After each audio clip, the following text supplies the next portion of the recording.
restaurant, and so on. But coffee roasting, coffee grinding, coffee packing must happen here in Africa, must happen at source. The shirt I'm putting on is Ugandan cotton. I don't put on foreign clothes.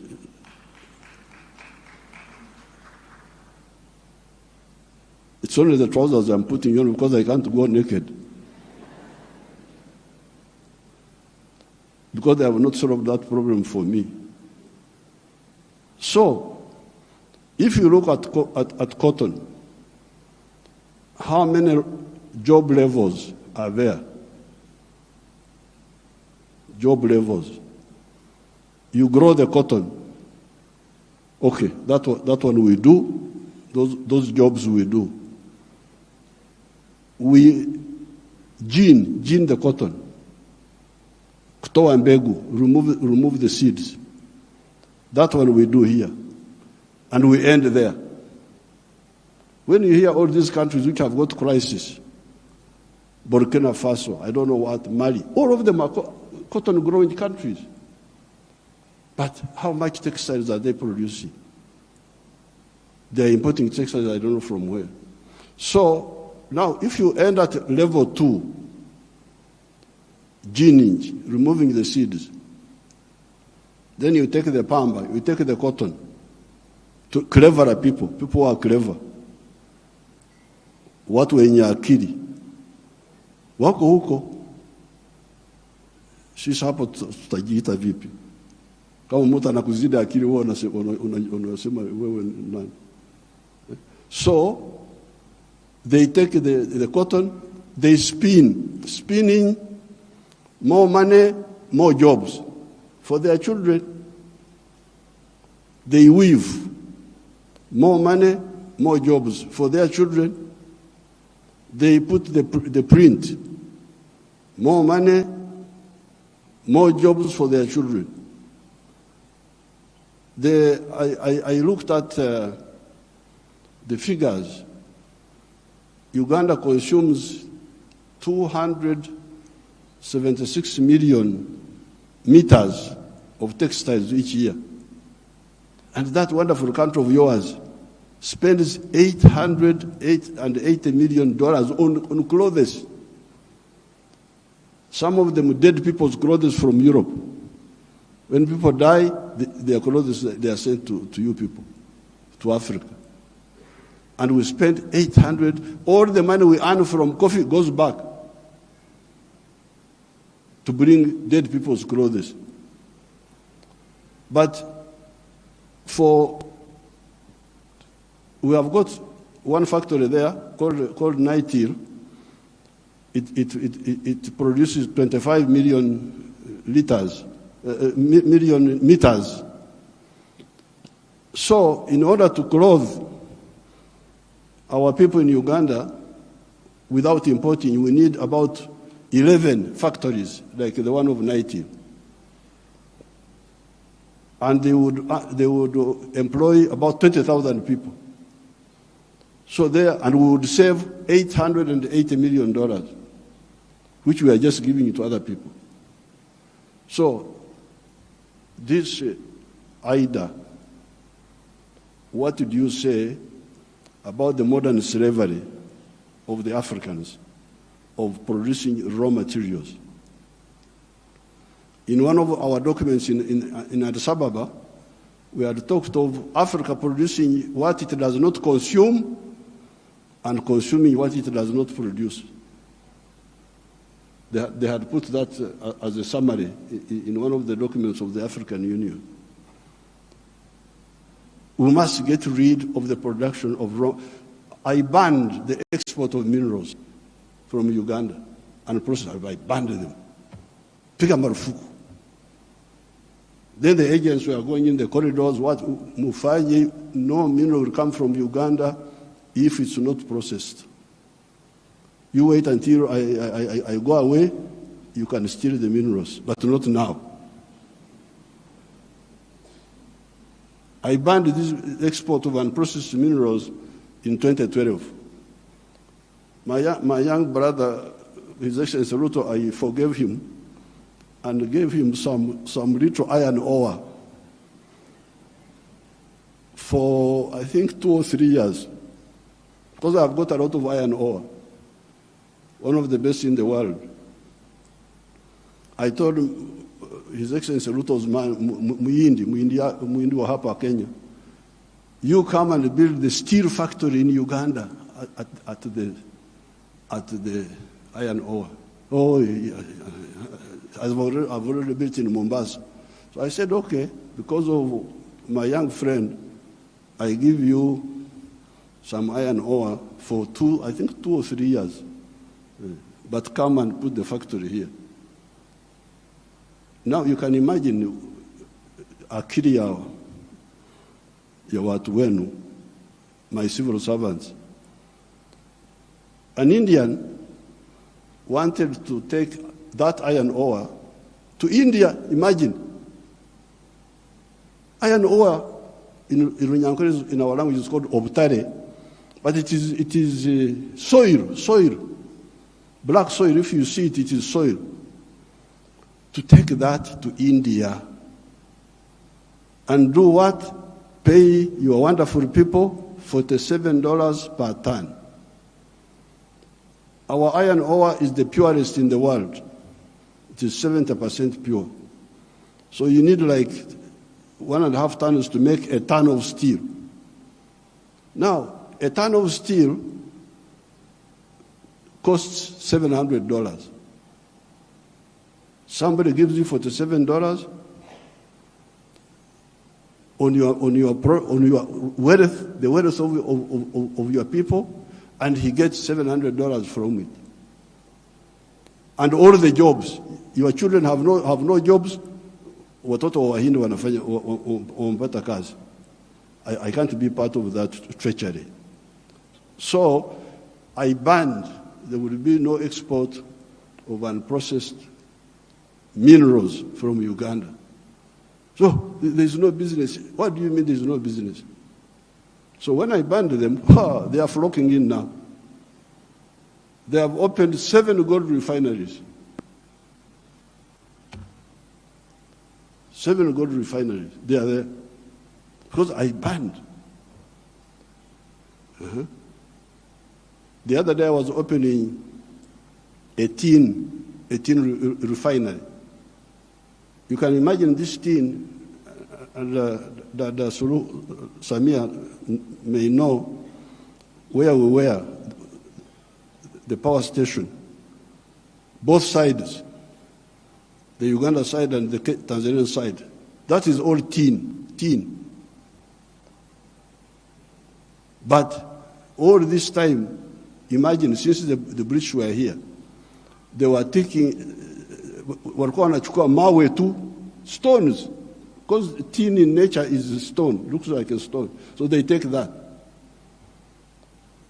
And they give my people $11 per kilo. And they take it to cleverer people. For the cleverer people, they get $32. My people got 11, those people get $32. And all the jobs. So when I was opening the factory, I was asking the refinery, I was asking them, this boy who opened the factory is a Canadian. I was asking them, huyu Mkanada ameleta umeme wake? Has this Canadian brought his own electricity? No. Anatumia umeme wa kwetu. Ameleta maji yake ya factory? No. Anatumia maji yetu. Internet anatumia ya nani? Ya kwetu. So, out of the $32, much of that money will remain in Uganda. Pay for the raw material, pay for the electricity, pay for the water, all that remains in Uganda. So, what does, first of all, my African brothers and sisters say about this hemorrhage of Africa, hemorrhage, echikurukuto, we call it in Uganda. This hemorrhage must stop. The crisis you see in these countries is because of stagnation of the last 60 years since independence. The population is increasing, the economies are not increasing. What do you expect? So with these few words, Your Excellencies, what do I say? Merci beaucoup.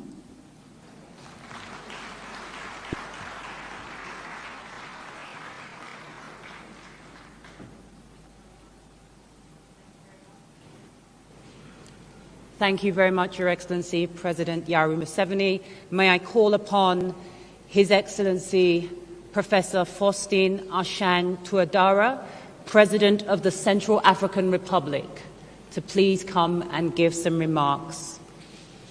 Bienvenue.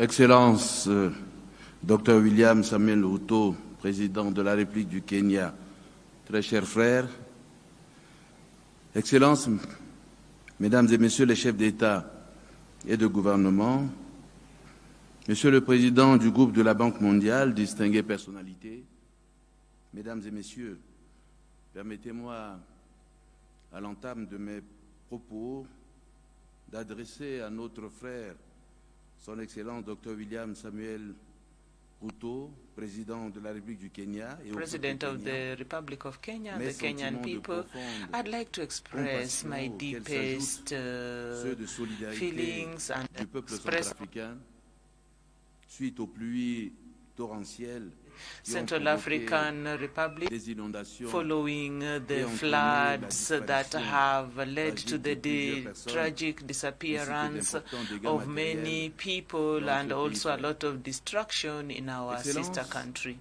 Your Excellencies, ladies and gentlemen, I take to the stage now representing my country, the Central African Republic. This occasion of this summit or Heads of State Summit, Summit of the Heads of State and Government in the ambitious reconstitution of resources of the IDA21 for Africa. Allow me to also express our deep gratitude towards my dad, Dr. William Samoei Ruto, and the Kenyan people for the organization, the successful organization of this summit, and also the welcome, the brotherly welcome, very warm, which I have known since our arrival in this really dynamic town of Nairobi. I'd also like to thank Ajay Banga, the president of the World Bank Group, for his full participation in this very important summit, for his leadership, and also on reconstitution of resources, IDA21. It is also the moment to express my gratitude to the World Bank for the multifaceted approach that we have been given. I'd also like to thank the entire group of funders in IDA, because it is thanks to their contribution this institution has the necessary to help the most poor countries on this planet to be able to move to some place. So also the African Union, that it is in Africa that we also find a number of natural resources and strategic minerals, and we find that some of these countries are some of the most impoverished of these countries. And the Central African Republic has had a feeling of this level of poverty that we are talking about in this IDA21. So we talk about 0.8 percentage growth, which means that a child who was born before the pandemic will only realize 28% of his potential if he has received any education and other equity. In 2021, about a larger percentage had achieved basic sanitation, but we also had 80% who had no access to electricity or internet. 2017, according to the United Nations. So in April of 2024, so 40% of Central Africans would not eat a food. So we are told that there are millions of people, that is about 46% of the population, are living in extreme vulnerability in this 2024, and which needs urgent humanitarian action. Now, in such a very difficult national context, exacerbated by the consequences of the COVID-19 pandemic and also tensions at international level, the contributions of the World Group to fight against poverty and also the promotion of socio-economic development are essential, if not vital. In fact, IDA21 had already about $370 million, already showing its importance in our quest for reducing poverty. So this kind of for the construction of a solar near the capital in Bangui to supply electricity to 60,000 habitants. So we appreciate communities that are displaced, also reaching out to vulnerable households. And when you're talking about $40,000 for each person, allows us to come up, support them to come up with income-generating activities and continue with education. The project, the support project, and the health sector allowed us to open clinics that are open to millions or 1 million people, with about 362,000 prenatal visits, and where people can also receive psychosocial support, especially where there has been gender-based violence in the districts, that also reached 292,000. Now these figures are 142 million American dollars that have been put in projects, amongst which 16 national projects and at regional level.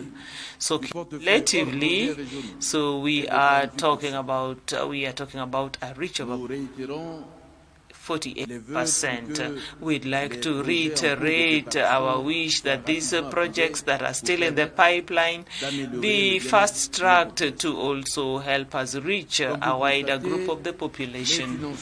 Like it was noted, IDA financing has contributed to improve on the livelihoods in the towns and also to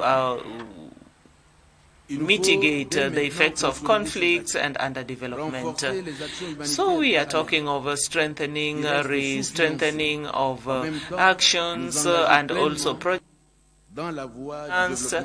and also as we look at more of the sustainable projects. So when we are talking about 2024, 2028, we are capitalizing on the plan to consolidate 2017-2023 program that had been improved on in the Central African Republic, and also route map that Rwanda provided. We have looked at it with the improvement in the security situation. The new program allows us to move from humanitarian actions to development and also accelerate the economic growth, reduce poverty, and also improve on the well-being of our population, which is young. Our vision, as we look at 2028, is to construct, we have a prosperous Central African Republic which has quality human capital that is resilient and also sustainable, and where to have projects that are sustained, that inclusive, and are open to governance. So IDA21 to us looks like an historic opportunity for our growth and our development. In order to make use of the potential opportunities that could open up and also the implementation of the PMD, our priorities consist of investing in human capacity and also put up roads, digitalization, and also intelligence, and also other projects that also take into account climate changes and also reduce the et la révolution énergétique. Ceci, en retour, peut contribuer à relever un grand nombre de défis auxquels mon pays est confronté.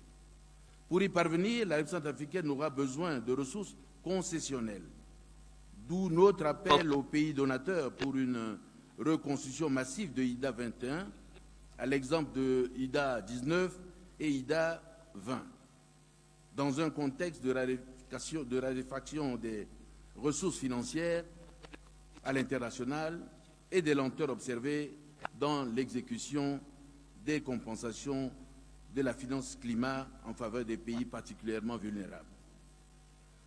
Je saisis donc cette occasion pour saluer la simplification des procédures de l'IDA, qui vise à rendre les options de financement plus simples, plus accessibles et plus rapides, afin d'avoir un meilleur impact à plus grande échelle et à plus grande vitesse. At a greater speed. I'd like to end and reminding us that IDA is a partnership between donor pays and the recipient countries, and help the receiving states to reach, be able to have sustainable growth as they look at having a more prosperous future. It is the wish that I would have for my country and for other countries that are also benefiting from IDA who are represented here. So we are looking at our level of indebtedness and the conditions of the capital markets. IDA21 remains the credible factor that we have when we look at concessionary rates for a country like mine, which has just come out of a fragile state, and also to help us add value to our human capital. I'd like to ask all the traditional funders and also the potential new funders to also make themselves useful, and you contribute massively to the 21st reconstitution of resources of the International Development Association, IDA21, to have a more equitable and just country. Thank you. Merci beaucoup, Votre Excellence. I would now like to welcome His Excellency Mr. Azali Assoumani, President of the Union of the Comoros, to the stage. You're welcome, Your Excellency.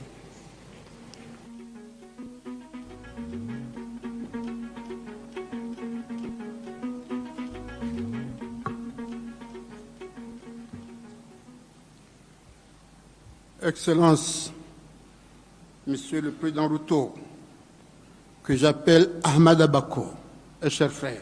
Ahmad Abako, a dear brother.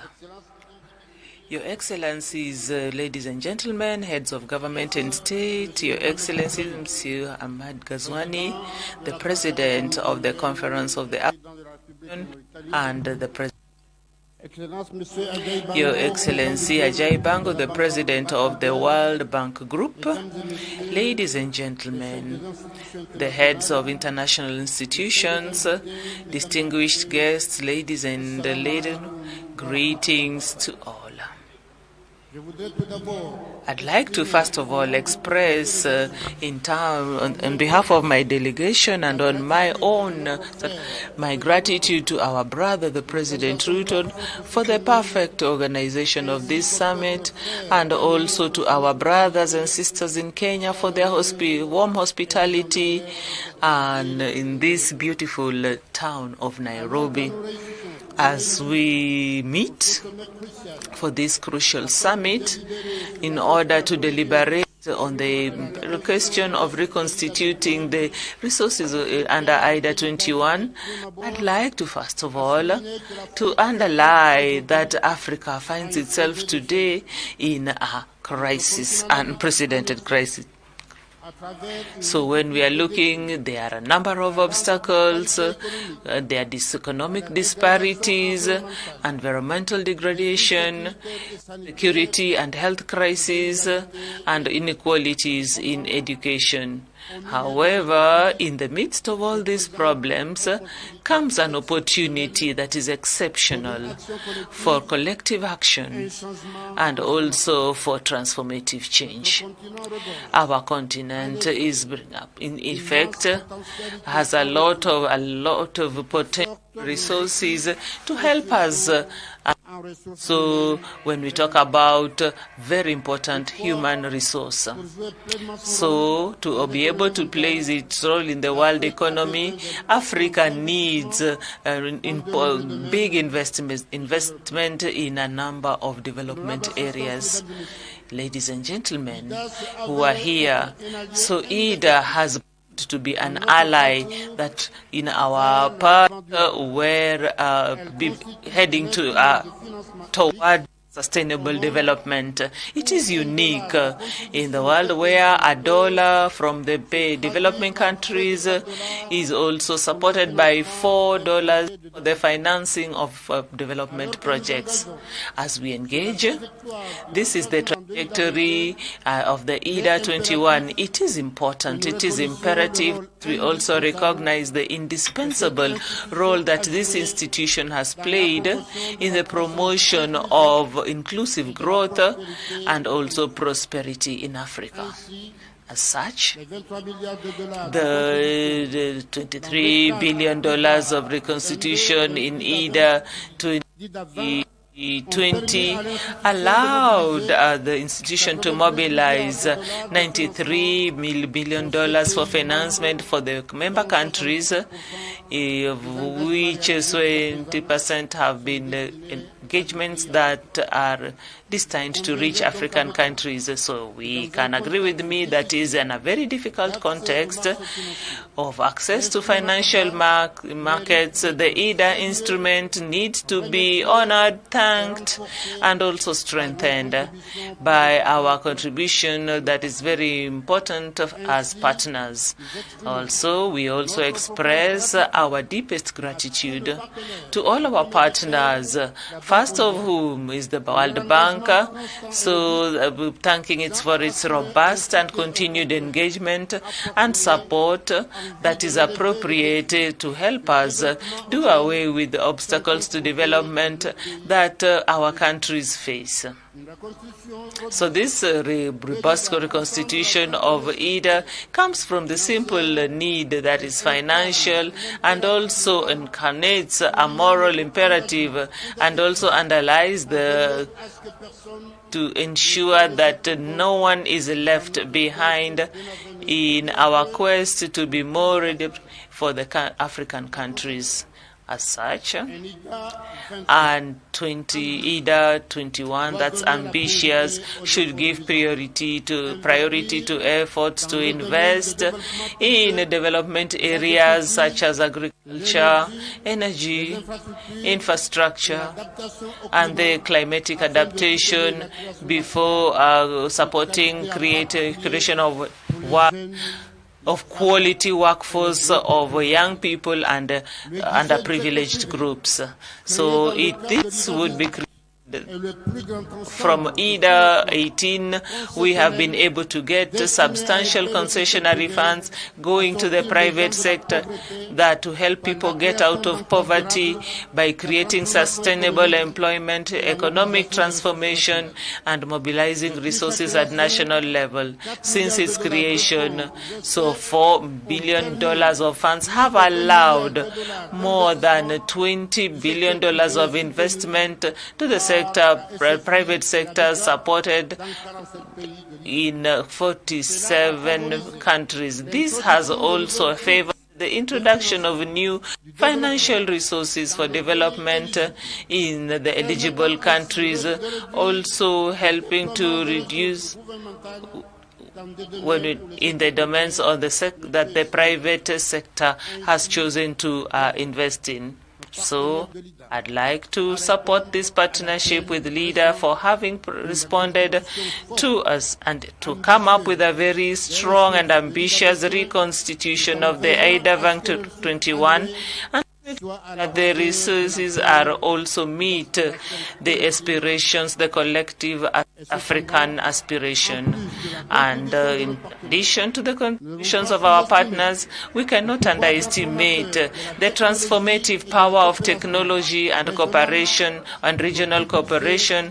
So when towards the realization of this SDGs for our economies, allow me also to underline the importance of accepting the IDA21 with as a task that we take with determination, conscious of the importance, responsibility that we have in common.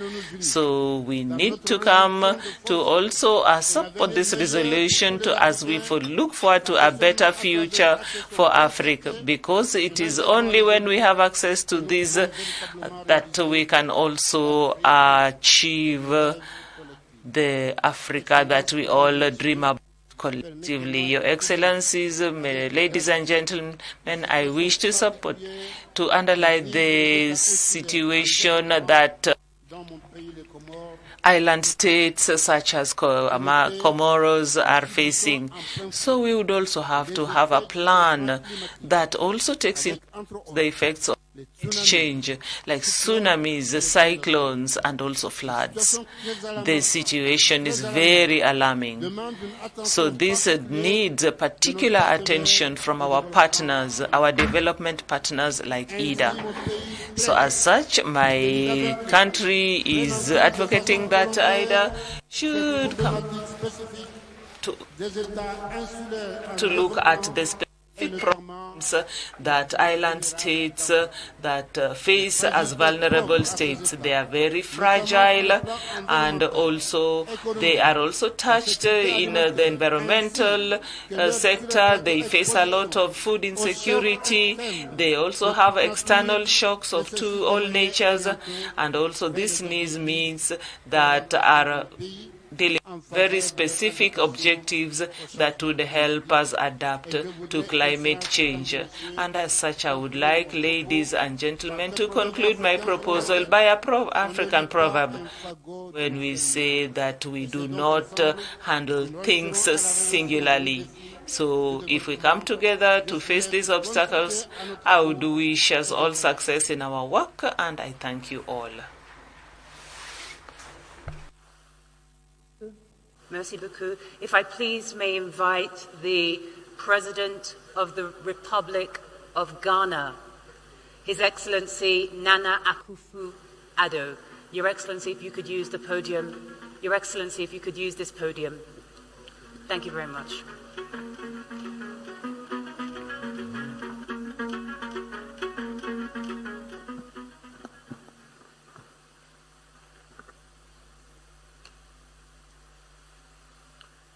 Your Excellency, President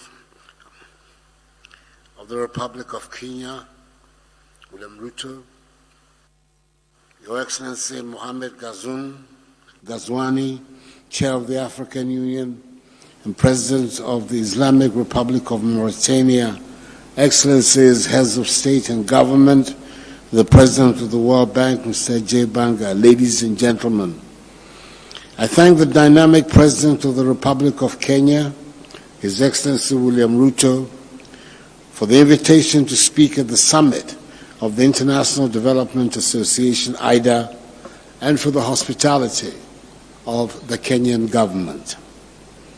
This gathering serves as a platform for collaboration and a catalyst for transformative change. As we convene here, we're tasked with a great responsibility to articulate the case for an ambitious and robust 21st replenishment of the IDA, one that will pave the way for sustainable development and prosperity, not only for the African continent, but also for all nations in need. The challenges we face in the 21st century are immense and multifaceted. From the continuing effects of poverty and inequality to the urgent threats posed by climate change and pandemics, our world is in need of bold and innovative solutions. Yet amidst these challenges lies an opportunity to redefine our approach to development, to reimagine our priorities, and to forge a path towards a more equitable and sustainable future. The IDA, with its long-standing commitment to poverty eradication and inclusive growth, stands as a testament to the power of international cooperation. Over the years, it has played a pivotal role in lifting millions out of poverty, expanding access to education and healthcare, and building resilient communities. However, as we look ahead, we must acknowledge that our work is very far from finished. Millions still live in poverty.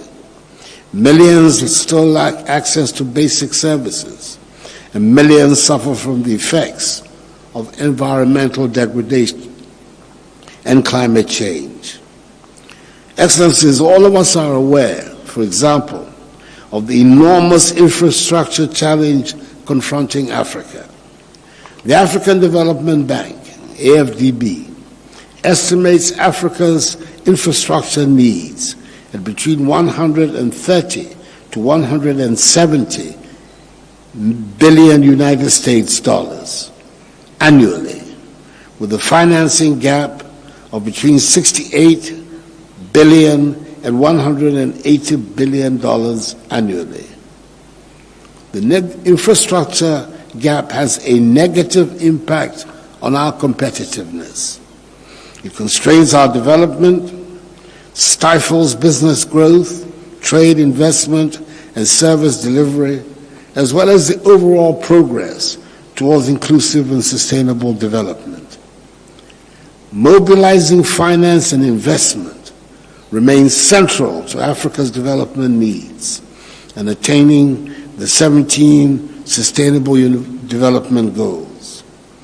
Our biggest challenge is not a scarcity of financing, but overcoming a global economic system that has not allocated sufficient long-term resources to support Africa's economic transformation.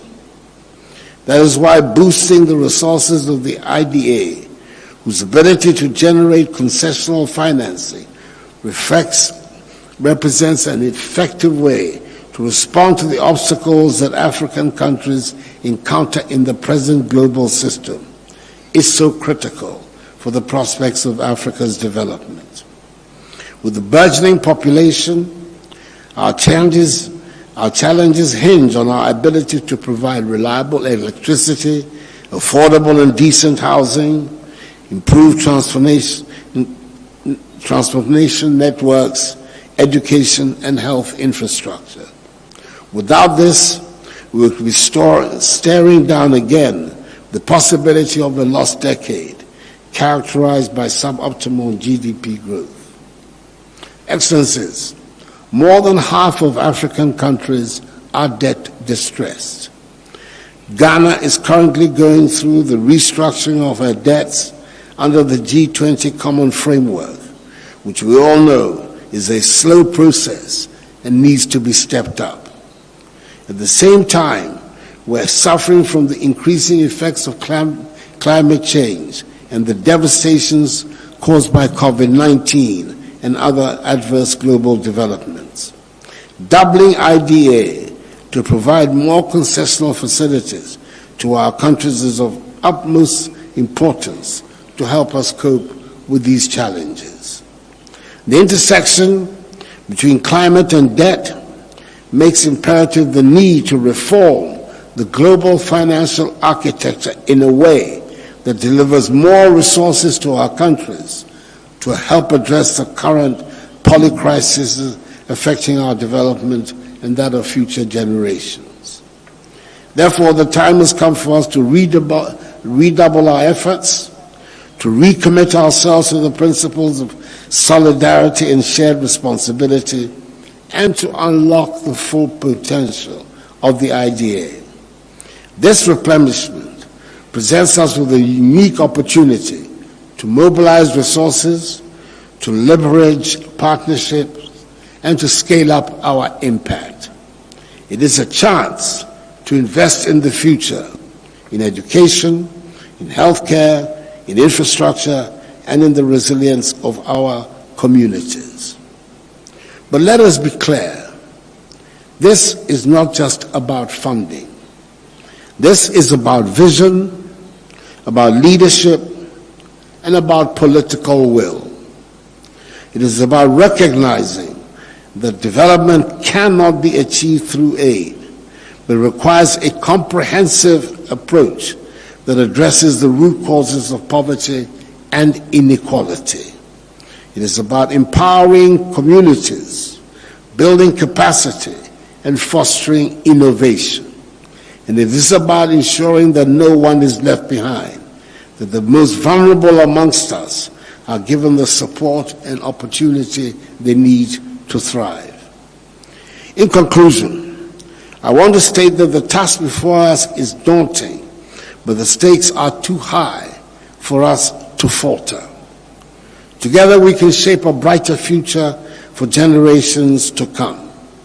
Together we can build a world where every child has the opportunity to fulfill his or her potential, where every family can live in dignity and security, and where every nation can achieve sustainable development. Let us seize this moment, let us rise to the challenge, and let us make history. I thank you for your attention.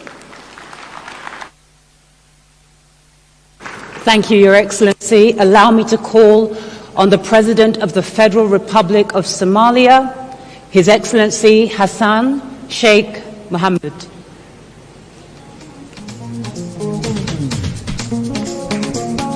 Thank you, Your Excellency.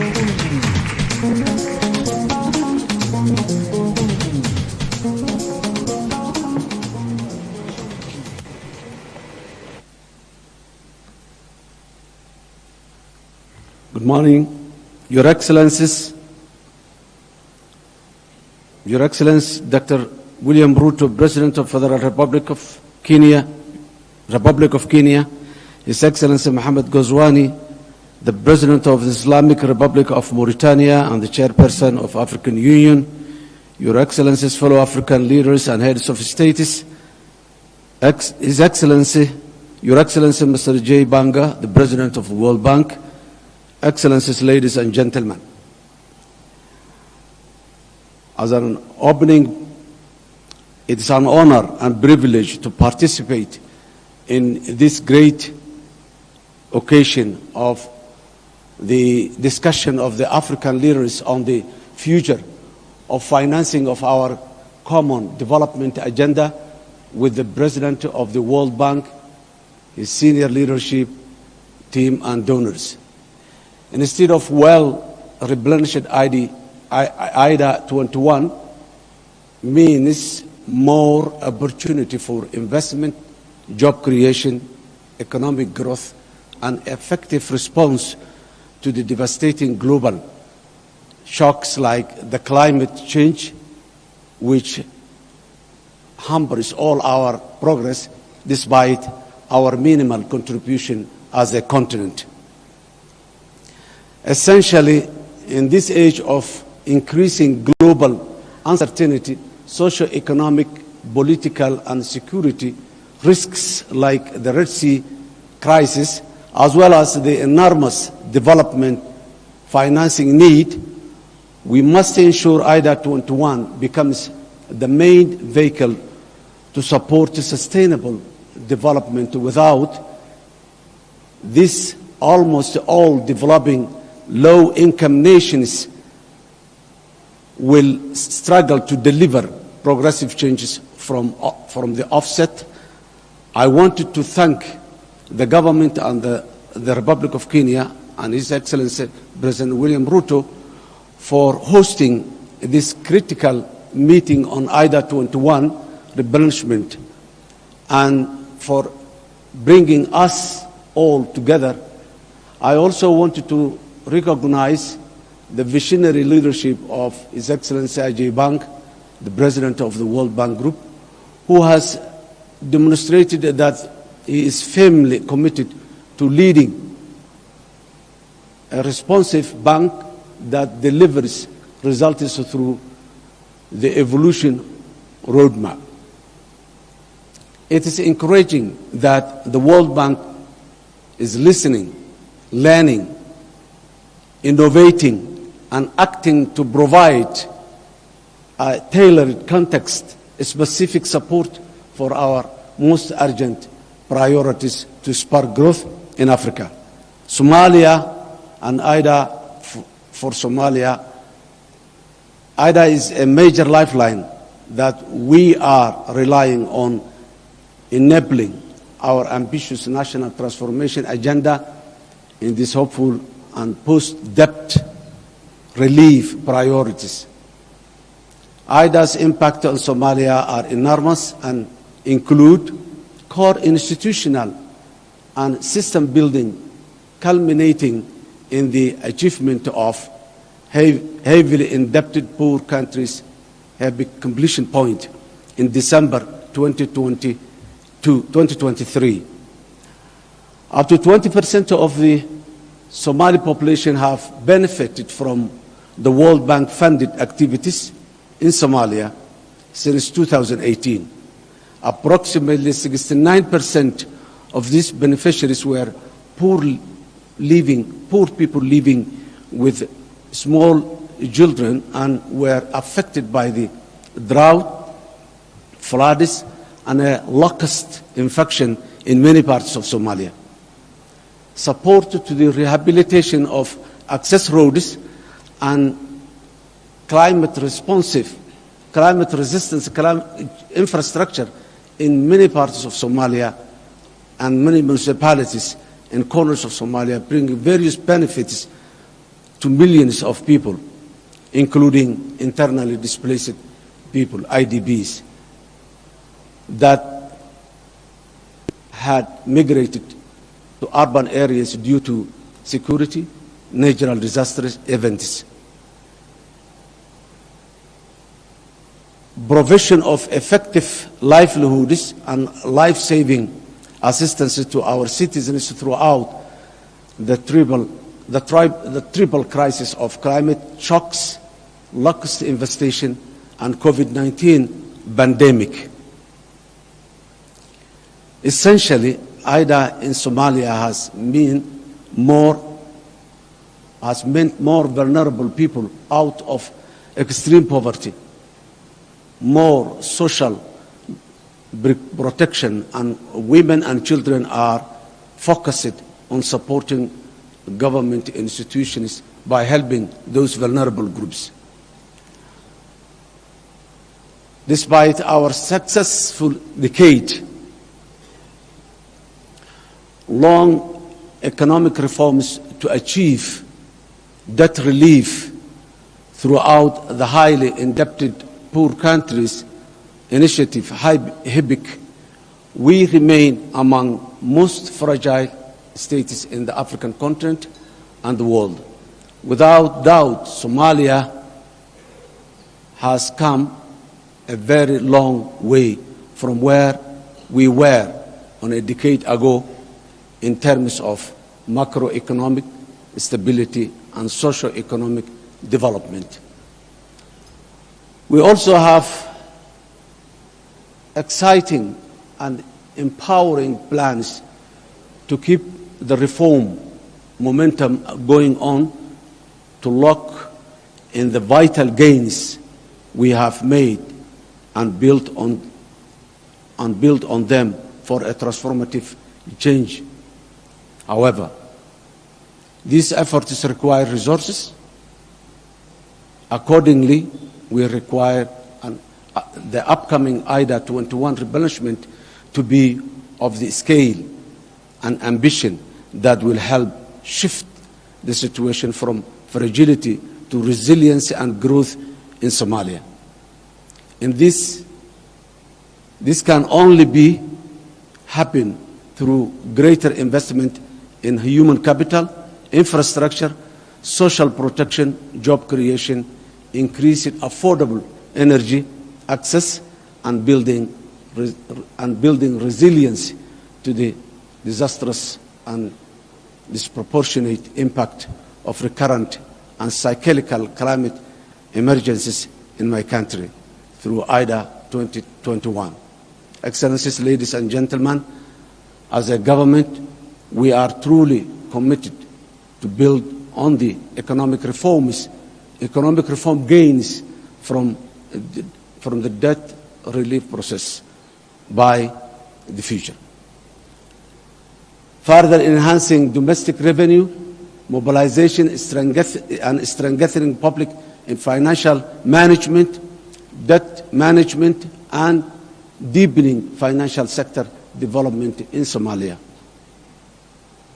We are cognizant that the most reliable income for the nation is what it collects from its citizens and investors to reinvest the priorities and the public service needs accordingly. With a focus on clear laws and more efficient and effective tax administration, we are steadily growing domestic revenues. Excellencies, ladies and gentlemen, I would like to conclude that IDA is a tool that helps Africa to progress, and in particular Somalia to move forward as fast as we can. Adjustments, tolerances, and flexibility is what is required in the years to come to benefit from the IDA resources. Again, I would like to thank the government and the people of Kenya for providing us this opportunity to discuss about the future of our nations in economic development. I thank you.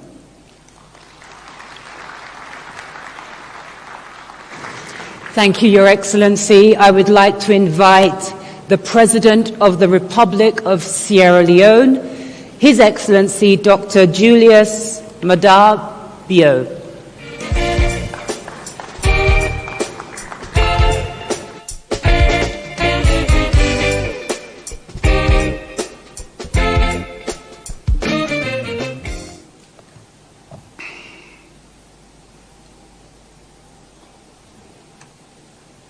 Thank you very much, Madam Moderator. Your Excellency, Dr. William Ruto, President of the Republic of Kenya, the African Union Chairperson and President of the Republic of the Islamic Republic of Mauritania, His Excellency Mohammed Ould Sheikh Al Ghazouani, Your Excellencies, Heads of States and Governments, President Ajay Banga, and senior management of the World Bank Group, representatives of the United Nations, the African Union, and other regional bodies, representatives of governments, distinguished ladies and gentlemen, I bring you very warm greetings from the government and people of Sierra Leone. I extend my deep gratitude to President William Ruto and the people of Kenya for hosting the 21st replenishment of the International Development Association Summit for Africa 2024, IDA21. I express similar appreciation to the International Development Association team and its partners for their relentless effort in accelerating the mobilization of much needed resources that will support the transformational development objectives of low-income countries, including those in our beloved continent. Your Excellencies, ladies and gentlemen, Africa is at a crossroads. Our continent faces an array of challenges unique in its history.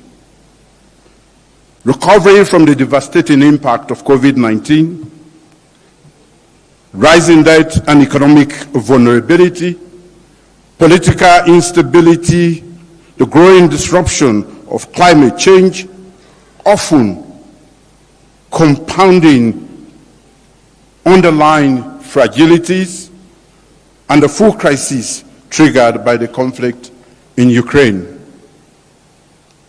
According to the Sustainable Development Goal Report 2023, if the current trends persist, about 7% of the world's population, which is 575 million, will remain in extreme poverty, with most of them being in sub-Saharan Africa.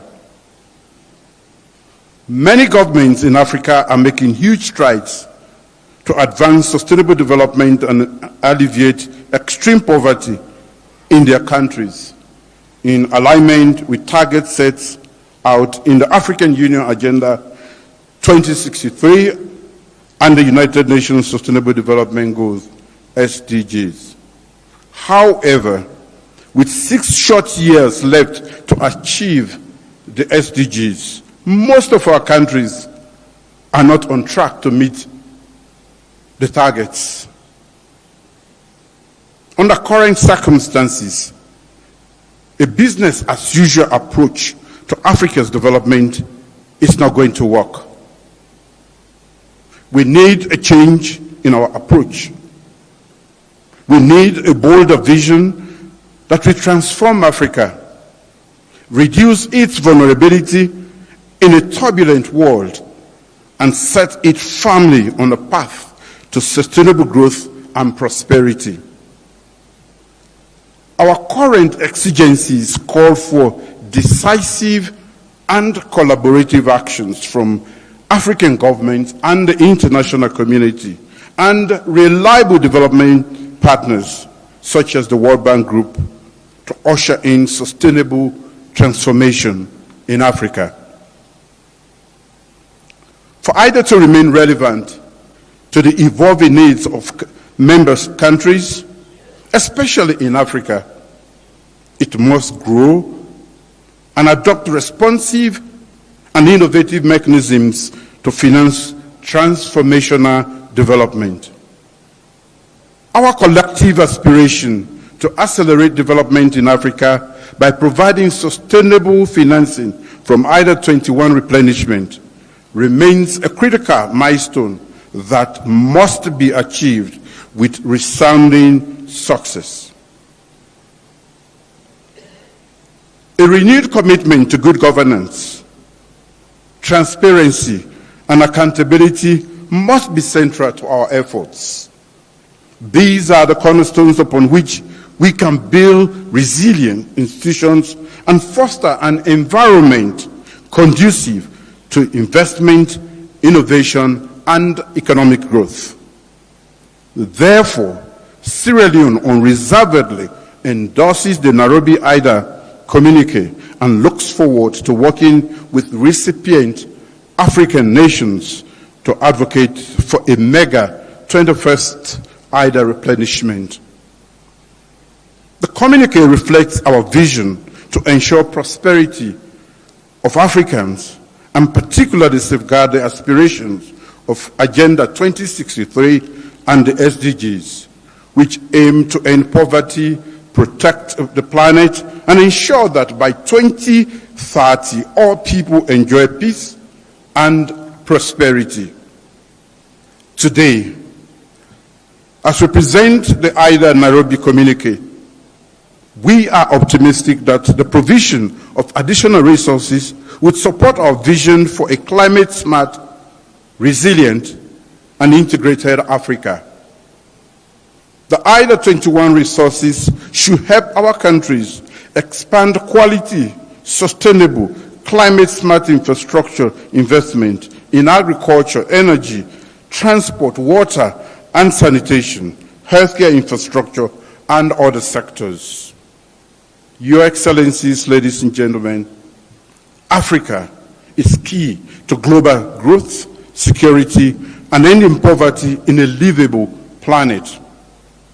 Despite the many threats our nations face, there are also real opportunities on the continent. Our natural resources, youthful population, and rapid growth of African cities and the middle classes have huge potential as they are beacons for investors to search in search of new markets.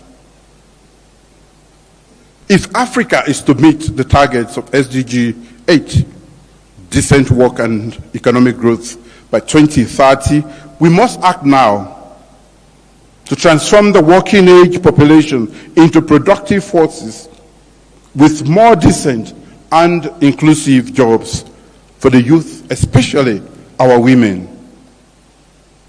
According to the International Labour Organization, ILO, over 72 million youths in Africa are not in education, training, or employment, and the majority of these are women. The IDA21 replenishment thus provides a window to increase job creation through scaling up private sector investment, increasing critical and growth sectors, promoting entrepreneurial skills, technology and innovation, and boosting female empowerment.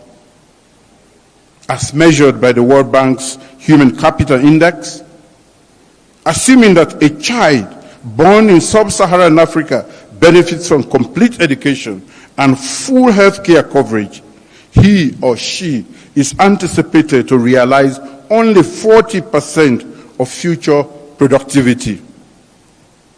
The Human Capital Index, this Human Capital Index is 48% for lower income countries and 71% for higher income countries. Clearly, we have more work to do for Africa. Therefore, stronger global cooperation and a commitment to investing in African capital, a human capital, and creating a productive workforce are important ingredients in enabling developing countries to escape the trap of poverty and enhance economic growth and development. As we all strive to prioritize education and skills development, enhance quality health and well-being, and promote social protection policies and coverage, we must do so with a strong desire and will to advocate for increased resources that will make an indelible footprint in our lives for our people. In our collective action for IDA21 replenishment, we must ensure that women and girls, we must ensure that empowering women and girls is not optional.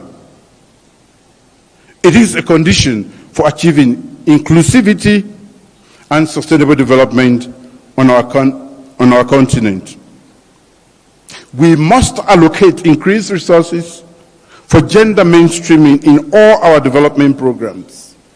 This includes improving women's access to productive resources, strengthening access to quality social services such as education, maternal and child health, addressing gender-based violence, and advancing women's leadership and representation in decision-making platforms. Also, given our prevailing fragilities, increased resources for security, conflict prevention and management, peace building, access to justice and crisis, and emergency response, we serve as important pillars in building stronger and a more peaceful continent. But furthermore, as our countries seek to leverage the fourth industrial revolution technologies, scaling up digitalization efforts across the continent requires enormous financial resources. As global leaders, we must be resolute in changing the face of business processes, systems, and models in our institutions. The call for IDA21 replenishment should ensure that we make additional investments in areas such as payment systems development, digital financial inclusion, fintech development, and digitalization of tax administration systems. Your Excellencies, closing Africa's huge infrastructure gap should be an important component of the blueprint for the pending IDA pooling of resources. Investment in critical infrastructure such as energy, roads, information, communication, and technology remain the pathway to a buoyant growth. Through the IDA21 resources, the World Bank's new energy program could support member countries in making huge investment in renewable energy sources and power transmission lines, an important sector required to spur economic growth and support our industrialization, as has been ably spoken to by our big brother, President Yoweri Museveni. Improving service delivery, accountability, and transparency in governance is critical to all these. Strengthening domestic revenue mobilization efforts, improving public expenditure efficiency and management is key. Improving debt management and exploring innovative ways to deal with unanticipated shocks is of utmost importance to all of us. We anticipate that the IDA21 replenishment will further help countries with increased debt budget support for their development programs. In conclusion, most of our countries are facing dire economic challenges, worsened by high levels of debt service payment. Despite these financial challenges, my government remains committed to delivering people-centered development through our medium-term national development program plan. We are leveraging the big 5 game changers, priority areas of intervention to improve the quality of life of our people. These include 1, our flagship Feed Saloon program to boost agricultural productivity and achieve food security. 2, accelerating human capital development. 3, developing youth employment schemes. 4, revamping our public service architecture. And 5, infrastructure development and improving technology. We require substantial financial and technical support and strategic partnership to spur sustainable growth and social progress in the region to alleviate extreme poverty in our country. Given the need to support the pact articulated in the Nairobi communique, I join my colleagues in the call to generate resources for IDA21 replenishment that will be significantly higher than the record 93 billion raised in in 2022 for IDA21. As we continue this appeal, we are not oblivious to the challenging economic and geopolitical landscape that could have implications for major donor countries. We, however, remain optimistic that our traditional donors, new and emerging donors, and philanthropic organizations will once again rise to the occasion and give their valuable support to the IDA replenishment effort. Let us build a stronger Africa, share prosperity with IDA, and strengthen partnerships and cooperation to ensure that no one is left behind. Thank you for your attention. Thank you. Thank you very much, Mr. President. Before I invite the next leader onto the stage, may I very politely and humbly ask those who are yet to speak to keep to the allocated 5 minutes, please, if you can. Allow me on that note to invite His Excellency Abiy Ahmed, Prime Minister of the Federal Republic of Ethiopia, to the stage.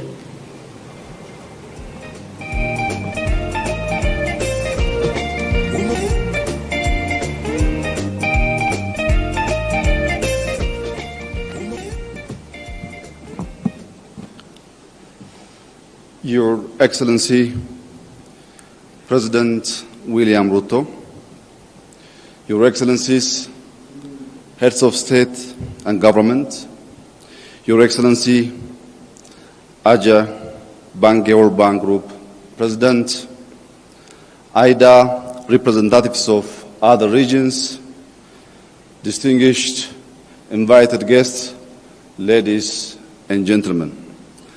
I would like to begin by thanking our host, my brother, President Ruto. As we gather today, our shared vision for prosperous, equitable, and sustainable future hinges upon our ability to address the pressing challenges faced by countries across the continent, while also harnessing the immense potential of its youth population. Allow me to shed light on the state of affairs in Ethiopia, a nation that has been harnessing resilience in the face of a spectrum of challenges, aggravated by external forces such as climate change, pandemic, geopolitical tension, and the soaring global cost of living. First and foremost, the Ethiopian government has navigated structural macroeconomic reforms amid challenges, focusing on attention on macro-financial stability, productivity enhancement, and favorable investment climate. Second, and central to our collective aspirations for a peaceful continent, we must foster dialogue and reconciliation. In late 2021, Ethiopia formed the National Dialogue Commission to lead inclusive talks, independently tackling ongoing conflicts with wide public involvement. The Commission has thus far had consultative dialogue involving tens of thousands of stakeholders over 2 years. Regional dialogue are imminent, aiming to expand participation further. Third, like many IDA countries, Ethiopia faces unemployment and a skill gap challenge, with the government prioritizing accessible education to empower citizens while encouraging youth engagement in startups across various fields. Investment in skills and education is central to Ethiopia's 10-year development plan, with a focus on sectors like agriculture, manufacturing, and tourism, expected to cover over 2 million new jobs. Fourth, universal energy access stands as a cornerstone for sustainable development. As it stands currently, half of our population is still without access to reliable electricity. We are massively investing on clean and renewable energy generation projects, which aims to accelerate universal access to affordable and reliable energy for all our people. Despite possessing over 60,000 megawatt potential from our diverse renewable energy sources, realizing this capacity demands substantial investment. Fifth, the digitalization of economies holds immense potential to enhance connectivity, spur innovation, and expand access to essential services. In Ethiopia, our telecom sector liberalization, mobile money, and digital payment system have expanded financial access in Ethiopia. The National Digital ID program we have launched is also a crucial step towards our digital transformation, greatly improving public service access. Lastly, as stewards of our planet, we must prioritize efforts to build a livable future for all. The Horn of Africa faces escalating threats from climate change, including rising temperature, food insecurity, and extreme weather events. Ethiopia is actively countering this challenge through its Green Legacy initiative, prioritizing afforestation, reforestation, and environmental conservation. With over 32.5 billion seedlings planted towards a goal of 50 billion over 2 phases. Ethiopia aligns with global agreements like the Paris Climate Change Agreement and the 2030 Agenda for Sustainable Development. Excellencies, while the international development associations' existing support must be commended, the sheer scale for challenges many African countries face necessitate a renewed approach. With 120 million people, Ethiopia has great potential for prosperity. Yet, as a key recipient of IDA support in Africa, Ethiopia faces a significant financing shortfall that may hinder its progress. Meeting the goals of IDA21 replenishment is vital to accessing essential development funds and driving Ethiopia toward its maximum potential.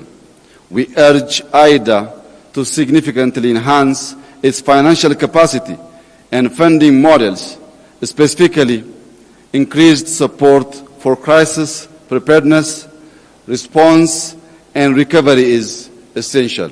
I thank you.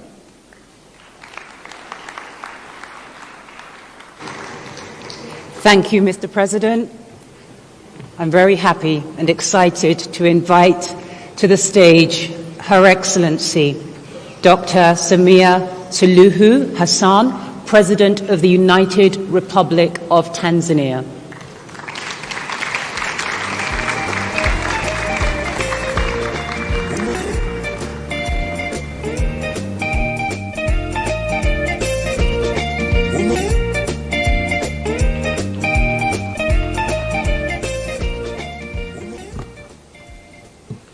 Your Excellency, President William Ruto, our host, Chairperson of the African Union, President Mohamed Ghazouani of Mauritania, Excellencies, Heads of State and Government, President of the World Bank, ladies and gentlemen, I thank President Ruto and the Government of Kenya for the warm hospitality extended to us and commend him on successful hosting of this summit. Last December, Tanzania hosted IDA20 midterm review meeting, which among other things highlighted the impact of IDA financing. In addition, to emphasize the need for an ambitious IDA21 replenishment, Tanzania reiterated as its appreciation for IDA's collaboration, which has helped to improve maternal and child health indicators, rural electrification rates, access to safe drinking water, and economic recovery more broadly. We believe that it should be a collective effort to highlight both the impactful success stories of IDA and the potential that IDA still has. Indeed, IDA has great potential to help its recipients to leverage resources from other partners. For instance, in Tanzania, we have an infrastructure project in Dar es Salaam called the Msimbazi Basin Development Project, which benefited from World Bank support worth $2 million. Having secured these resources, Tanzania has already been able to leverage an additional $60 million from other partners for this project, which aims at strengthening flooding or flood resilience and integrated urban development in our economic hub. Excellencies, in a bid to consolidate and building on the successes obtained during IDA20, we are pleased to advance this most important dialogue on IDA21. We are doing so at a time when Africa and the world are still facing the effects of multiple crises. In light of this crisis, coupled with significant shortfalls in development finance and shrinking fiscal space, what is required in going forward are more concessional resources. Moreover, considering the challenges related to present projected debt levels, we strongly believe that IDA21 should focus more on providing concessional loans, such as the 50-year credit loans. Given the present debt architecture on the continent, these facilities would provide more fiscal space to African countries to address competing development needs. Additionally, in the forthcoming IDA21 cycle, it is critical that policies are simplified and operational processes are streamlined. This is a matter that has a bearing on the access to development finance, the indirect cost of finance, and the achievement of the development objectives within the planned framework. Excellencies, all what would be discussed during this meeting are underpinned by investment in our human capital, which drives innovation and growth. And this is where my brother President Museveni was talking about. Africa needs transfer of technology and technical know-how. It will be recalled that in July 2023, Tanzania, in collaboration with the World Bank, hosted the African Heads of State Human Capital Summit. At that summit, we committed to investing in people for improving productivity and building inclusive and resilient economy. We believe that the commitments highlighted in Dar es Salaam Declaration on Human Capital are relevant and merit IDA's support. Excellencies, history attests to the transformative potential of IDA support for countries to transform and graduate. We expect the same spirit to guide us ambitiously in the IDA21 replenishment. It is on this basis that Tanzania also calls for an ambitious IDA21 replenishment that matches Africa's development aspirations with the resource needs. Once again, we commend IDA partners for their support and call upon them to honor their pledges to foster economic development and improve living conditions. Thank you for your kind attention. Thank you, Your Excellency. Allow me to invite to the stage His Excellency Evariste Ndayishimiye, the President of the Republic of Burundi.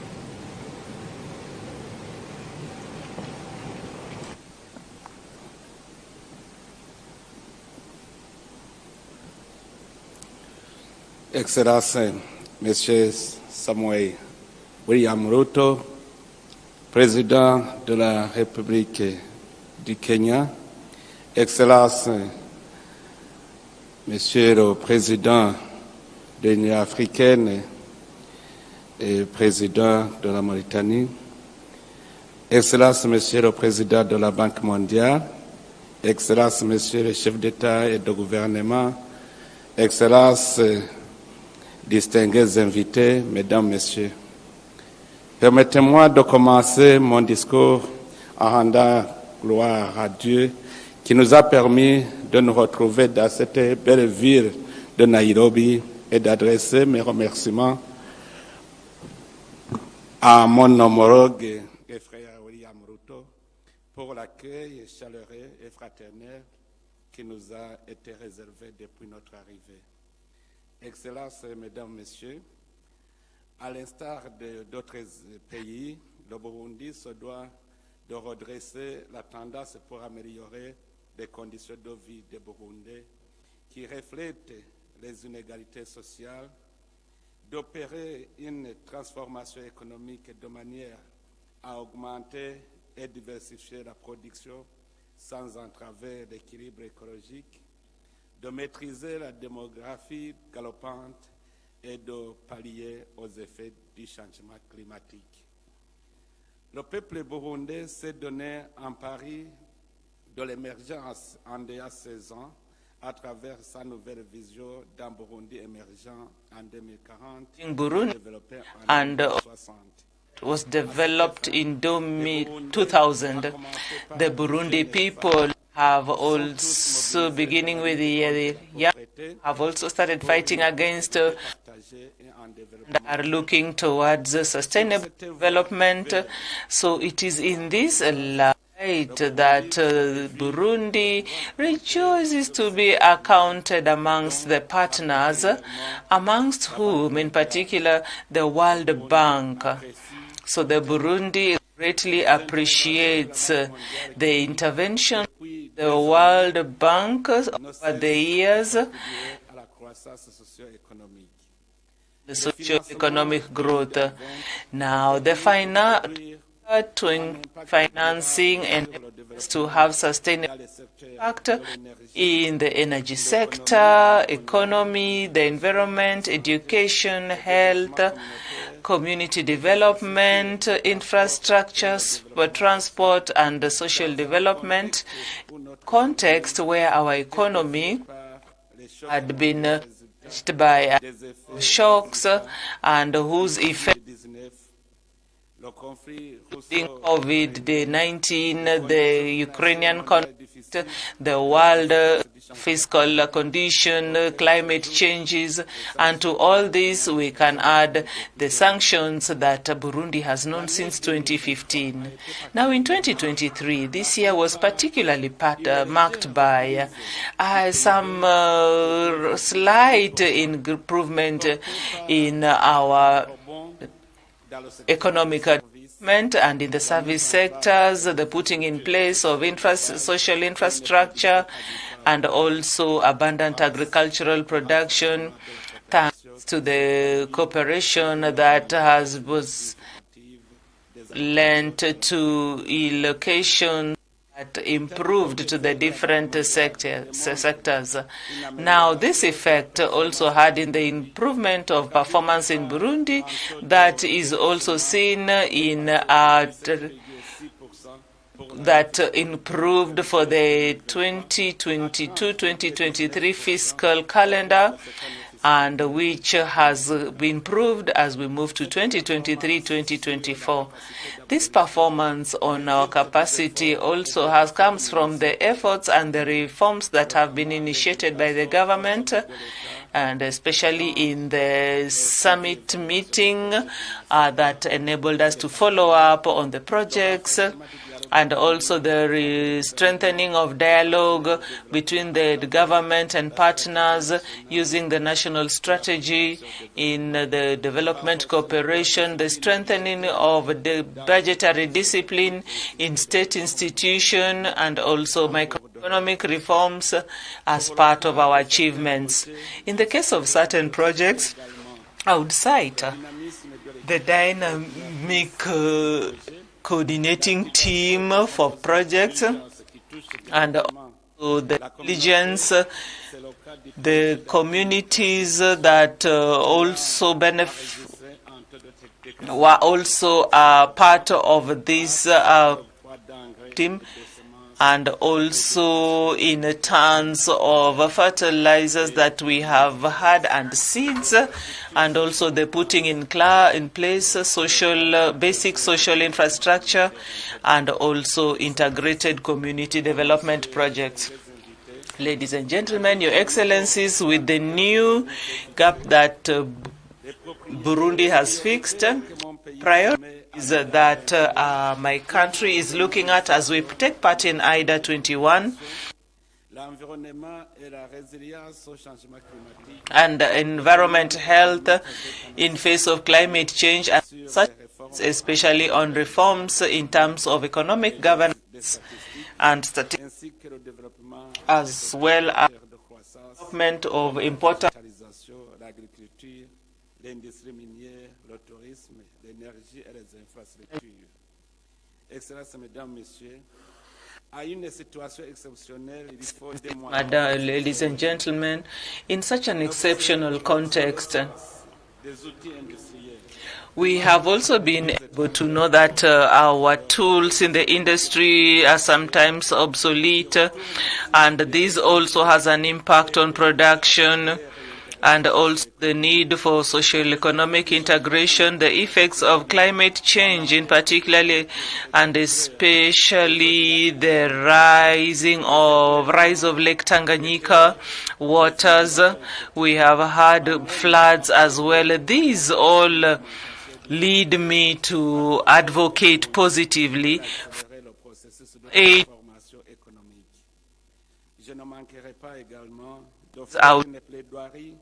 pour le financement de la stratégie nationale de réintégration socio-économique durable des personnes sinistrées récemment. People who have been affected, and this includes a project of retention of human labor. So we are confident the investments and the actions that are foreseen in the priority areas that we have identified that are in coherence with our 2024-25 vision and the objectives of development that allow for transformation in the continent will find favor with our technical and financial partners, with the World Bank, and also as we look to have economic growth. I'd like to end and as I express our thanks to the efforts of our leaders, and also reaffirm the commitment of Burundi to play its role to ensure resilient and inclusive growth. I thank you all for lending me your ears.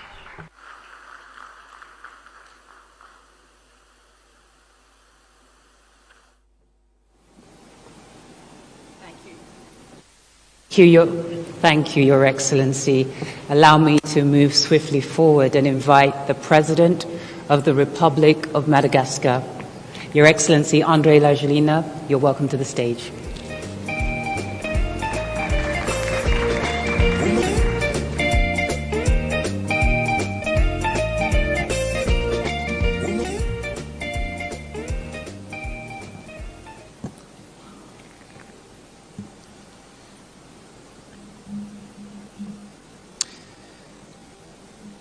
Excellences, Monsieur le Président de la République du Kenya, Excellences, Messieurs les chefs d'État et de gouvernement, Monsieur le Président de la Banque mondiale, Mesdames et Messieurs les représentants de l'IDA, and gentlemen, representatives of leaders and institutional financial institutions, and Your Excellency, our lenders, ladies and gentlemen, I would like for all to express my gratitude and my thanks to the President and the people pour l'hospitalité à l'endroit de ma délégation et moi-même that my delegation and my team have received since our arrival here in Nairobi. Je félicite le I'd like to président William congratulate Ruto President William Ruto for the l'organisation organization régulière and de the cette World Bank réunion for de the haut regular niveau organization qui of this réunit high-level les meeting contributeurs de that l'IDA reunites the contributors bénéficiaires and the pour leaders renforcer and la the solidarité beneficiaries, and also to et strengthen construire solidarity un avenir and meilleur to pour have le a better continent path for africain. our continent,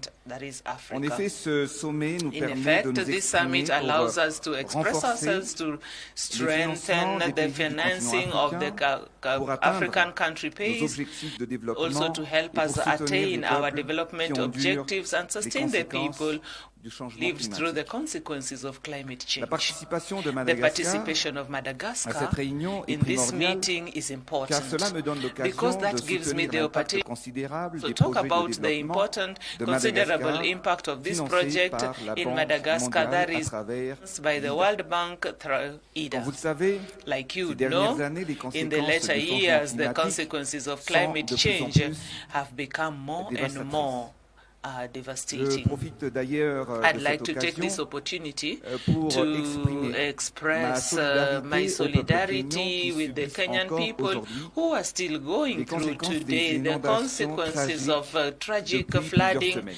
for a number of weeks À now. Madagascar, In les Madagascar, cyclones the sont de plus en plus cyclones have fréquents become et more violents. and more Comme vous frequent le savez, mon and pays est violent. fortement Like you know, my exposé au country changement is climatique. really exposed to climate change, Surtout, and especially l'emplacement when we stratégique talk de about the Madagascar strategic et le position of the caractère country ainsi de mon pays and the et la character vulnérabilité of de our la population. geographical position of our country Les makes derniers us more cyclones vulnerable. Yamane au début de The cette année last 2024 a détruit cyclone le into nord de mon pays. just destroyed the north of my country. Kilometers of roads were destroyed. Thousands of agricultural land was flooded and destroyed. And we have just in a year we've had about 4 successive cyclones. So that I'd like to share with you that in one day the cyclones need at least 2 to 3 years of reconstructions. Yet in the light of climate change, in the south, of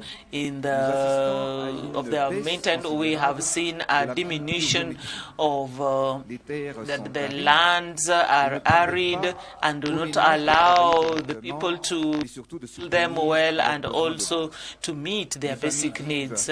Families are living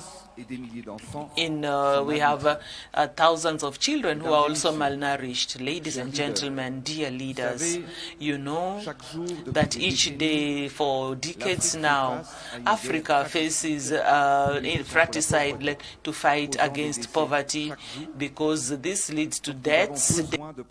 We need more financing to be able to combat this, to win this war.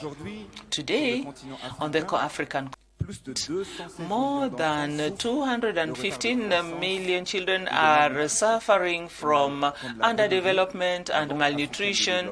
Like the African Bank of Development says, malnutrition is one of the causes, one principal causes of mortality of children under the age of 5. The daily reality of more people is touched by this tragedy. Now, in the light of such an obstacle, so the solution that will look at investment in population, and that means that we need to be more powerful, that is more powerful and missiles. I'd like to thank the World Bank and its leaders for having given us the means to combat malnutrition in Madagascar. Today, you may not The military expenses as 2023 went up, highest in over 10 years. So we'd had up to millions of dollars, and we are also suffering the effects of the war in Ukraine. But I have a question. We have invested $2 billion for $2.14 billion on arms. But how much are we going to invest to save lives on the African continent? So I now to invite our partners and like-minded countries to commit finances to construct, fight this war that we fought, fight daily on the African continent, to develop and construct the Africa that we want. I am persuaded and convinced that with solidarity and international cooperation, we can have tangible solutions to this problem. Dear partners, I would like to share with you that since I became the head of Madagascar and since the beginning my second term, the cooperation with the World Bank have allowed for an positive evolution, for growth, and also to reduce the rate of crime in Madagascar, coming from 40% to 38% currently. So we are able to reduce it further, the level of malnutrition in Madagascar by another 4%. So I am persuaded that in a number of years we are going to have at least maybe 30 in maximum. We'll be able to eradicate malnutrition in Madagascar. In the south of my country, a resilience program has also been put up, dealing with agriculture, water, and local governance. More than 2 million people have benefited from health services and nutrition, with at least 450 communities that have been strengthened. However, the investments in the system, in health system, have allowed us to save a number of lives. Money transfers and other social effects have also allowed us to come to the aid of more than 5 million people in 65%, amongst whom are 65% women. I'd like to thank the World Bank for all these years of collaboration, for financing that has been and have allowed us to improve our development on significant projects, and with our emergence program in Madagascar, and the results are palpable. I'd like to cite a few examples. Through the main town, and also the construction of strategic roads, which has eased access to agricultural areas and the markets. So we have Madagascar has been existing. We have always had the problem of inaccessibility, but right now the road is tarmacked and it facilitates access of people and goods. This program has impacted and changed the daily life of the population in this region. You know that in Madagascar, about 80% of the population are agriculturalists, but unfortunately, the land does not belong to them. It is for this reason that I have this KICC project that has allowed us to distribute at least 2 million land title deeds of agricultural land, which represents 40% of the population. This will allow the exploitation, the farming, and benefit from the national heritage. Land is sacred, and it is part of our identity. Despite these major advancements, we still have complicated obstacles, and resilience is becoming more and more difficult. Madagascar needs more financing, and it has to be consequentially financing to help us tap to the resources that accumulated over the decades, and also to have electricity made accessible to the population in the big towns. The majority of African population, about 65% of Malgache families, do not have access to electricity. It is for this reason that we have put in place a program to electrify each home through a program which we call Azavana Wano, or Light for All. We have decided each household in Madagascar has a solar kit.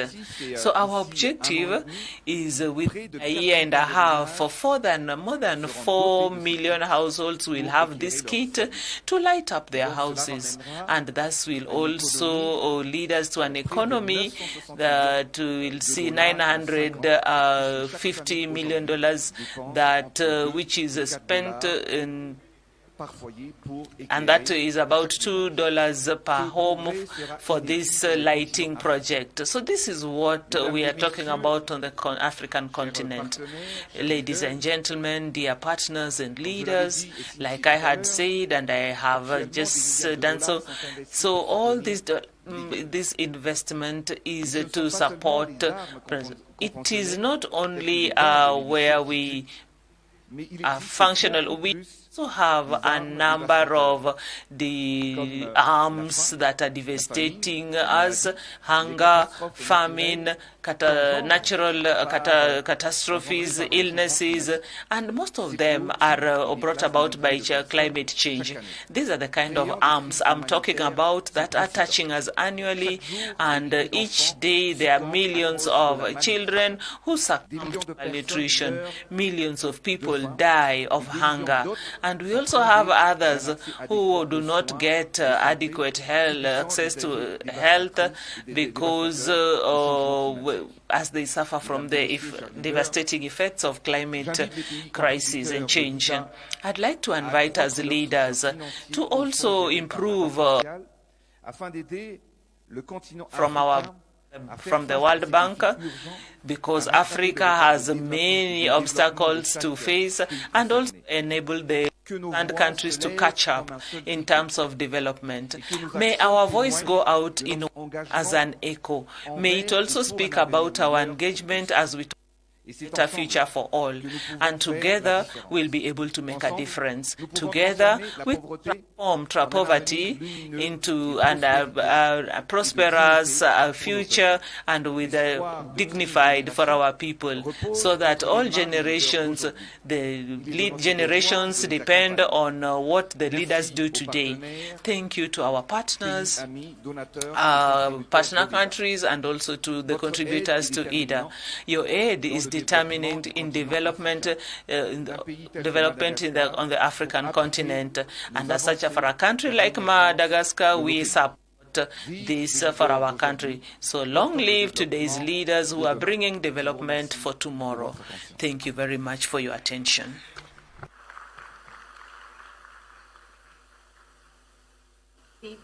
Merci beaucoup, Votre Excellence. Thank you so much, Excellency. Head of State to address us, I'd like to recognize the presence of the former Prime Minister of Kenya, Mr. Raila Odinga, and the Chief Justice of Kenya, Martha Koome. You're both welcome. Allow me to ask His Excellency, the President of the Republic of Malawi, Mr. Lazarus McCarthy Chakwera, to come to the stage.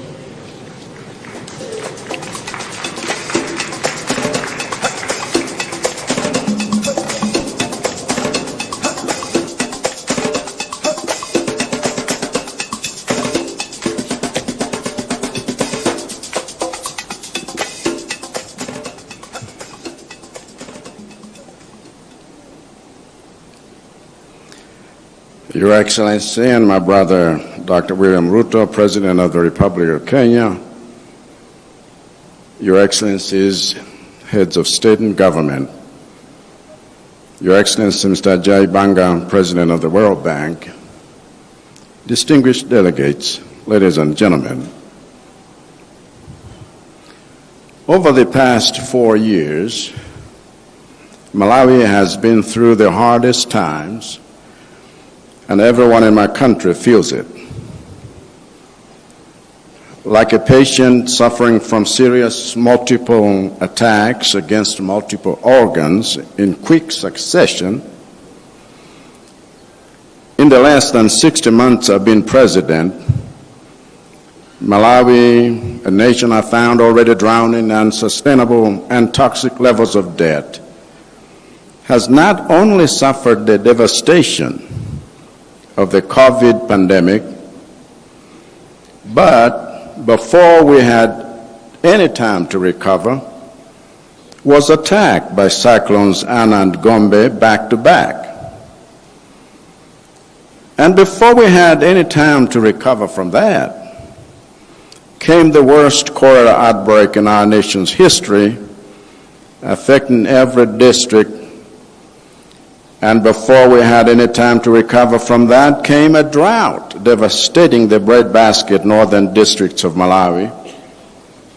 And before we had any time to recover from that, came the monstrosity of Cyclone Freddy, killing thousands, displacing over 500,000, and trampling on decades of development gains and food crops for millions. And now, before we have had any time to recover from that, we have been hit by El Nino weather that has forced me to declare a state of disaster in 23 out of 28 districts, making me the first president in Malawi's history to declare a state of disaster every year of his time in office thus far. And if hearing all this makes you feel like Malawi should not have survived such shocks, you're right. But I came here to tell you that Malawi is a miracle, because despite the anguish Malawians have gone through and the pains they feel, Malawi has not only survived, but is in fact showing signs of recovery. And one of the secrets to our survival and recovery has been the World Bank's IDA, which I'll describe as Malawi's trusted and reliable ambulance in addressing the structural imbalances on the physical, current account, and monetary side occasioned by the shocks we have encountered. And like any good ambulance, IDA has saved Malawi from the brink by operating at 2 speeds simultaneously. The faster speed to immediately treat the collapsing organs of our aiding economy in real time, whenever disaster strikes, using quick response instruments to mitigate the impacts of external shocks on the poorest, and the slower speed to get the economy to the hospital for long-term treatment through structural reforms for sustainable and inclusive recovery. On the faster speed of immediate treatment inside the ambulance, IDA has swiftly provided Malawi support to respond to national, regional, and global emergencies affecting food security and balance of payments. Key to this have been initiatives like the Social Support for Resilient Livelihoods Project that aims at responding and building national resilience to disasters. Another example was the $60 million in IDA support we got from the crisis response window to restore the operations of Kapichira Power Plant, which was damaged by cyclones Ana and Gombe, resulting in the loss of 1/3 of our electricity generation capacity. Similarly, IDA is financing big reconstruction and infrastructure damaged by Cyclone Freddy last year, as well as helping us scale and smarten up our social protection systems and engage communities in the restoration of forestry, riverbanks, and degraded landscapes. A more recent example is how the bank has quickly responded to my appeal for $446.5 million in international support for the 9 million Malawians in need of food assistance in the face of El Nino. And it has done so by releasing $57.62 million to support the country's disaster response, while a further $7 million is coming through the sovereign drought insurance policy with the Africa Risk Capacity, ARC. So in total, the emergency care we have received inside the IDA ambulance en route to the hospital has risen from an average of $100 million in disbursements 4 years ago to now around $6 million, which is a record. In fact, Malawi is the first African country to sign up to the IDA's new crisis response toolkit, which will enable IDA to respond even more rapidly going forward. But let me conclude by talking about our ambitions for IDA on the long-term structural issues. Our ambitions go beyond stabilizing the patient, as we have done with our macroeconomic conditions, through our close collaboration with IDA and the International Monetary Fund, IMF.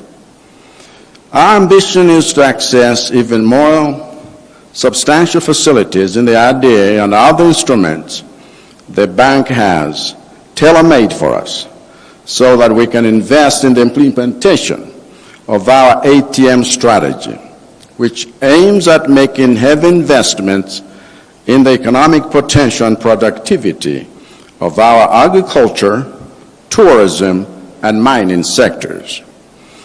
Our ambition is to create an inclusively wealthy middle-income economy within the next 6 years by creating mega farms that feed the world, by leveraging irrigation technologies that transcend weather conditions.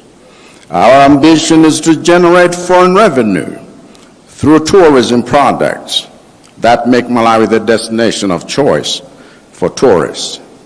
Our ambition is to generate wealth from our bastion of mineral riches by adding value to them and using the revenue to develop our people, our public service delivery, our industries, and our infrastructure through the operationalization and capitalization of the newly formed Malawi Development Cooperation.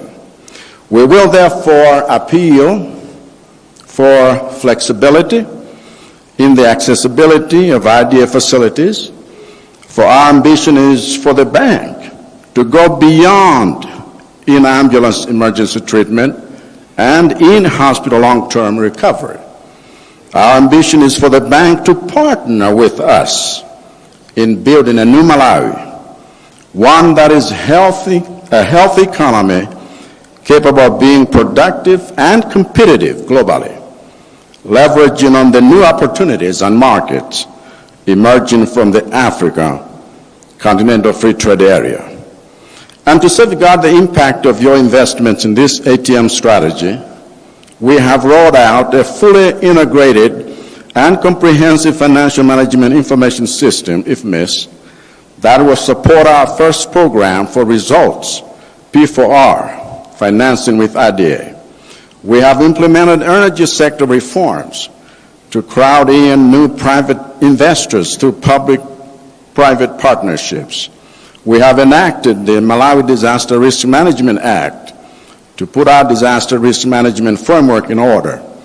And we are seized of the urgency of reconfiguring our civil service to focus on rewarding execution and delivery of projects, not entitlement and dysfunction. I must therefore thank the World Bank for recognizing these reforms by resuming general budget support to Malawi under Development Policy Operation, DPO. After a decade-long hiatus and following Malawi's successful qualification for the IMF's Extended Credit Facility, ECF, 6 months ago. And with these remarks, Malawi fully welcomes the replenishment of the IDA as a vehicle for economic transformation. Thank you for listening.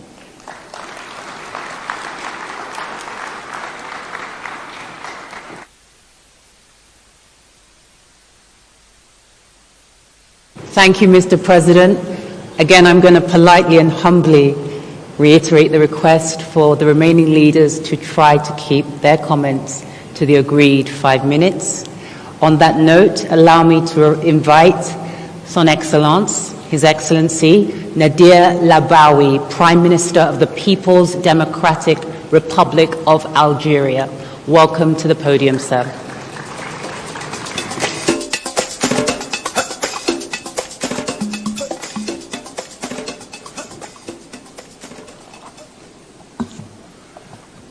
Your Excellency, Mr. President, William Ruto, President of Republic of Kenya, Excellencies, ladies and gentlemen, I'm pleased to convey to Your Excellency and to the brotherly people of Kenya the warmest greeting from your brother, Excellency President Tebboune, who honored me by representing him at this important summit and delivering his statement, the text of which is as follows. بسم الله الرحمن الرحيم. فخامة السيد ويليام روتو رئيس جمهورية كينيا الشقيقة، فخامة رئيس الجمهورية الإسلامية الموريتانية والرئيس الحالي للاتحاد الإفريقي السيد President of AU Mohamed Aswani, Excellency or Excellency, ladies and gentlemen. In the beginning, allow me to give my congratulations to President William Ruto and to the people of Kenya, the brotherly sided people, for the good thing of this important summit and this successful meeting. And this summit has a lot of importance because it's basic to fund African since its establishment and this IDA, International Development Authority. And this give us the way to solve the challenges that faces us, especially in the level of debts and the funding, which once a lot to get the essential financing for their services like health, education, and climate to ويحول دون معالجة الأسباب الجذرية التي تغذي النزاعات وعدم الاستقرار. أصحاب الفخامة والمعالي والسعادة، تؤكد الجزائر مجددا على الدور التمويلي المحوري الذي تطلع به المؤسسة الدولية للتنمية، كما تشيد بتخصيصها لأكثر من 70% من مجموع التزاماتها لإفريقيا خلال العملية العشرين لإعادة تأسيس موارد المؤسسة. وتطلع الجزائر إلى انتهاج مقاربة طموحة ونوعية في عملية إعادة تأسيس الموارد to help in the Africans for the needs of the countries which are benefit and will continue to fund so that to resolve the issue of a lack of funding in the various issues which are of priority for us. In addition, funding of development in Africa is linked to the African vision and African Union of vision for 2063, which Algeria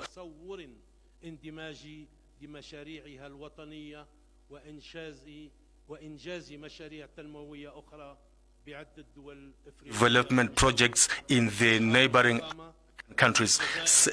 التي رافعت دوما عن قضية التنمية في إفريقيا وكان لها دور ريادي في المسعى الجماعي لإرساء نظام اقتصادي جديد عادل وشامل تتطلع إلى جعل هذا اللقاء الهام منصة لتقاسم الخبرات وتشارك التجارب الناجحة لإثراء النقاش واستكشاف السبل الأمثل للدفع بالتنمية في قارتنا.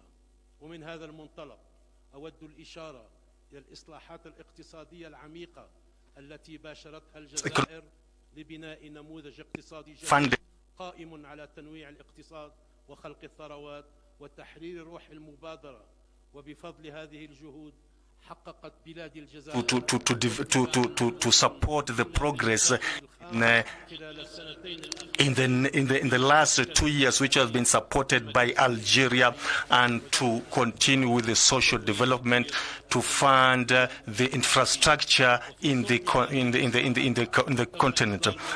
We have come with an issue with a new infrastructure and the investment to come with this law, with the transparency, to work with the national and foreign investment and with a new scheme so that to invest in this and to come with the banking and financing for the Algerian banks, especially in the African continent. And on the social, we want to continue to have a social justice and enable the citizen to get the services, all the sectors. This is a balanced agreement of development within the country, and which has made Algeria to realize the objectives of the sustainable development in our continent. Excellencies, in conclusion, I would like to renew our commitment to work with all the countries and to support all that will come out from this summit, which is necessary for our African continent as a plan to work with the to continue for a good future and sustainable development. I thank you for listening to me, and thank you very much. May peace be upon you all.